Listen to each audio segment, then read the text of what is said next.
আমি এখন বাড়ি থেকে যাচ্ছি বড়াই গাছের পাশে, কারণ আমি বড়াই খেবো। যাচ্ছি রাস্তার পাশ দিয়ে এখন বড়াই গাছের পাশে যাচ্ছি। পাশে এসে গেছি, বড়াই গাছের পাশে এসেই যে বড়াই পেলাম, যে বড়াই কাঁচা কিন্তু মিষ্টি। বাড়িতে যাচ্ছি।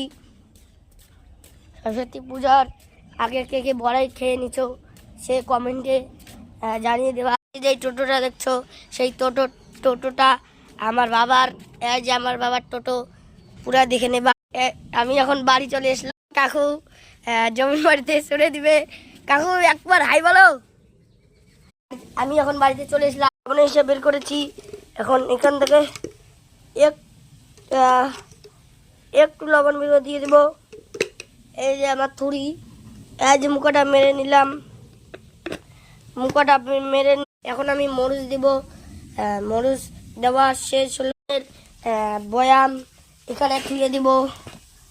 এখন আমি যাচ্ছি বড়াই খেতে। এই যে আমাদের একটি দাদা অপেক্ষা করে আছে আমার জন্য, আর এই যে একটি কাকা